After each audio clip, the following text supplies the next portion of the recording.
Hello, welcome once again to Lehto's Law. I'm Steve Lehto. I've been contacted twice in the last 24 hours. Two different guys contacted me from other ends of the country asking me about something I think is a scam. And that is where people say they're selling a rebuilt salvage vehicle, that nothing is wrong with this car, nothing ever was. It was simply stolen. And because an insurance company had to pay it off, they had to deem it a total loss. Total loss becomes salvage. Take it to an auction and sell it. Guy buys it, goes, nothing wrong with his car, and then just has a guy inspect it and get him a new title. And now, boom, you have a car that has this weird history of being stolen, but there's nothing wrong with this car. So it's actually worth almost full value, except for this little issue with the title. But that's been corrected.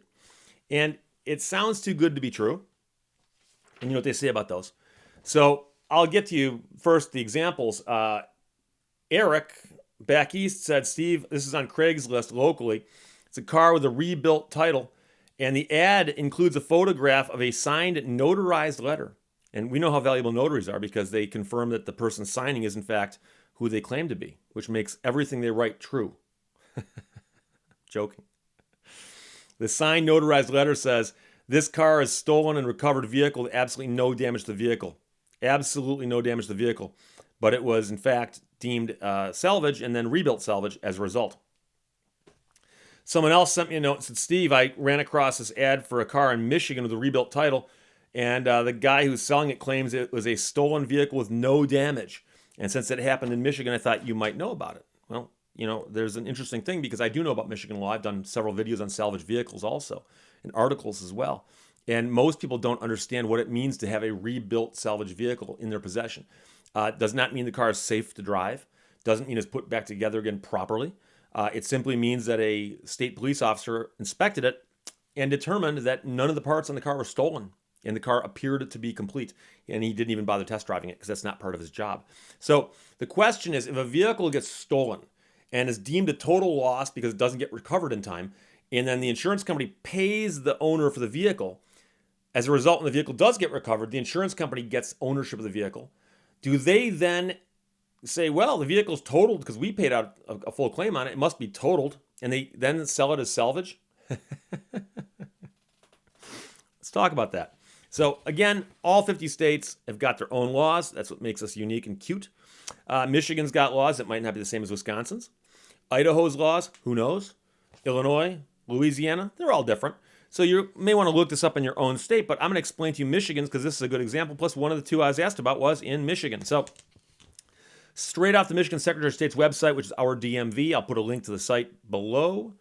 A salvage title is issued for a vehicle that has become a distressed vehicle. A distressed vehicle. A vehicle becomes distressed when one or more major component parts have been wrecked, destroyed, damaged, stolen, or are missing to the extent that the total estimated damage is from 75 to 91% of its pre-damage cash value. Now, you may have heard the word stolen there and said, Steve, wait, I heard the word stolen. I heard the word, yeah, I read it to you. I heard it too. The thing is, it says, when one or more major component parts have been stolen to the extent that the damage is from 75 to 91%. If the whole car was stolen, that's 100%. Okay? They're saying it's from 75 to 91%. That'd be the half the car was stolen. No, that'd be 50%. 3/4 of the car was stolen. Okay? But not the whole car. The whole car would be 100%. So they're not referring to the whole car being stolen in this section. There's another section. We'll get to it.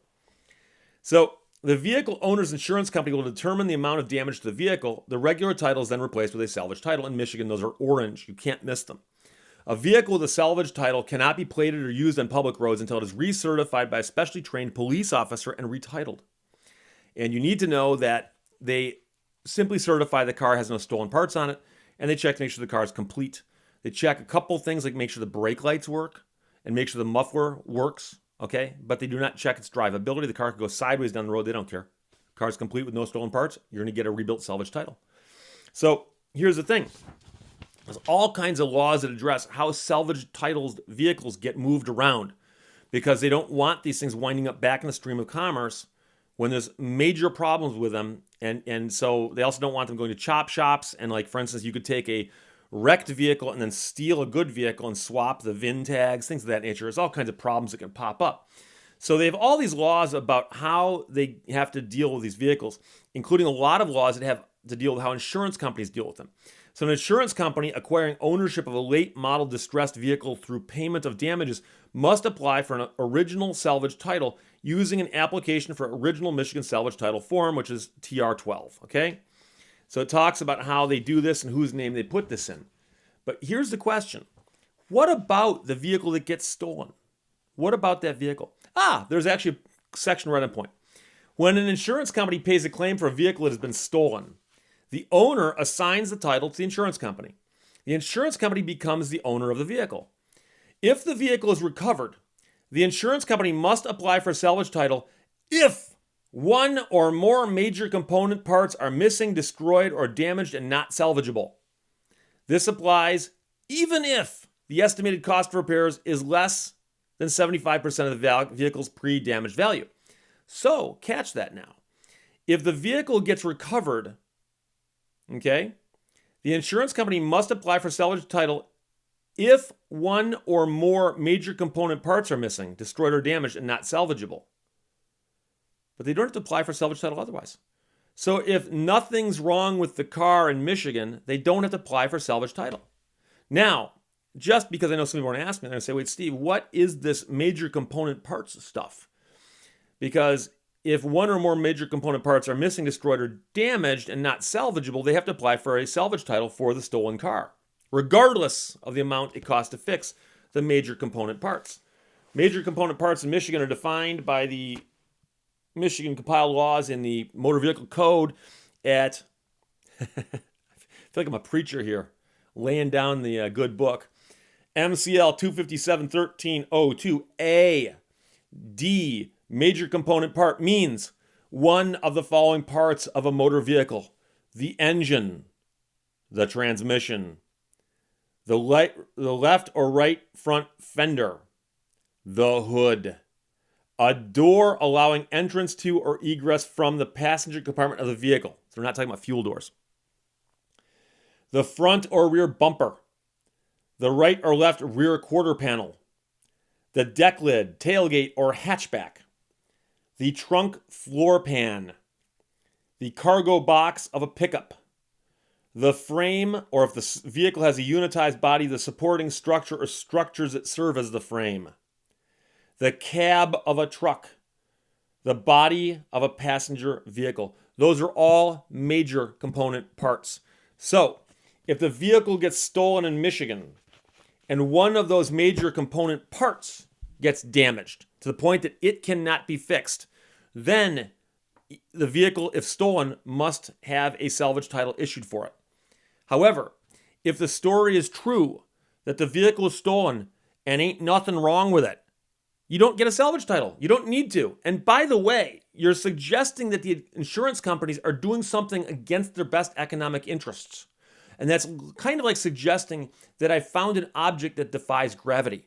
I've got a big rock in my front yard and it doesn't like gravity. I got to go outside and tie it down because otherwise it'll just shoot off into space.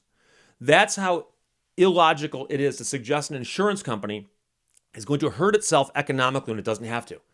They have a vehicle that's worth a pile of money and they can take it to an auction and sell it. Or they can ask to have a salvage title issued for it for no reason and then take it to an auction and sell it for a lot less money. Which do you think they're going to do? And by the way, just in case you think insurance companies don't have attorneys on staff reading this stuff, they do. Okay, so the attorneys know about this stuff. I know about this stuff. Now you know about this stuff. The insurance companies aren't stupidly sending undamaged cars off and getting salvage titles for them for no reason. And now I know what some of you are thinking. You're saying, Steve, maybe these other states have got crazy laws where the world's upside down, topsy-turvy, and rocks do shoot off into space from the ground. Maybe I can get a great deal on this car. And it sounds to me like, I've heard of crazier things, And so this guy who's got the notarized letter from the insurance company, I got something better for you. Where's the police report? Why doesn't he have that? Because if the insurance company had the vehicle totaled out and reported stolen and totaled out, they would have gotten a police report. I trust that in most states, because I know they do it here in Michigan, if your vehicle gets stolen and you call them and go, hey, my car just got stolen, they don't go, oh, we believe you. Here, have some money. Here, we'll give you the big bags of money from Steve's last video. will even give you that $100 bill, which for some odd reason he's using as a bookmark in his copy of the Michigan's compiled laws.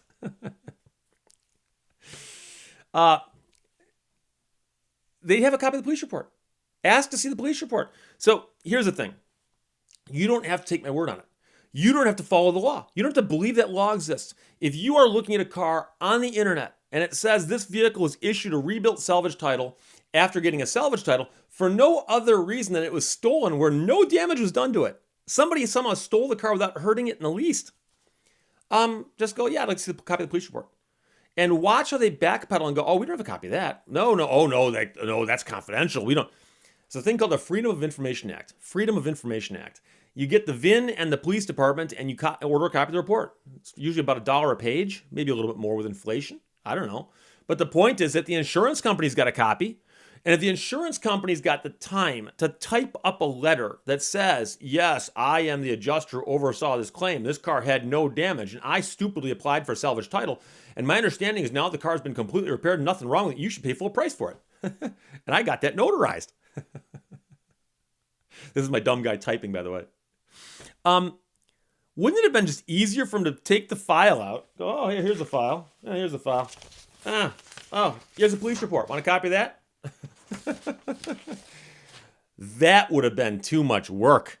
Okay. So again, if you see an ad on Craigslist or eBay and it's touting a car that has a salvage title that's been turned into a rebuilt salvage and there was nothing wrong with the car, if I had to put money on it, I'd say it's more likely that the car's got flood damage or something else that's not as obvious to the naked eye.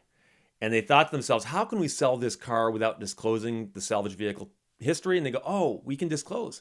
We can just kind of BS about what's wrong with it. Or who knows, maybe the car actually was stolen.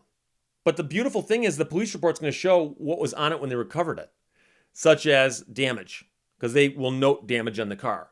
So if you find a vehicle on the internet for sale and it's a rebuilt salvage vehicle and the guy goes, look, I can prove to you it was simply stolen, but nothing was harmed in the car. The insurance company acted against their own best interest. They had money in their hands. They said, who cares? Who cares? We throw money flippantly around. I'm not even going to look where that money landed. I don't care. If you think that's the insurance company did, great. But when you call the person up and say, I'm interested in this, go, do you have a copy of the police report? And they should have it. If they don't have it, then you know the jig is up, as they say. But if they do have it, say, can I see it? And if they can actually provide you the police report that says, yes, vehicle recovered, no damage to vehicle, 0. Car was returned in pristine condition and the insurance company got it. Great. Jump on that vehicle. But be aware of the fact that it's got this cloud on its history because it had a salvage title in its past. And when you go to sell the vehicle, you're going to have a hard time with it. Try explaining to the bank there's nothing wrong with it. Try explaining to your insurance company there's nothing wrong with it. You might not be able to get good insurance. You might not be able to get a bank loan on it. But hey, all of this stuff you know now, okay? So again, I'm skeptical of the stolen car with no damage salvage story. But like I said, it's easy enough to disprove or prove.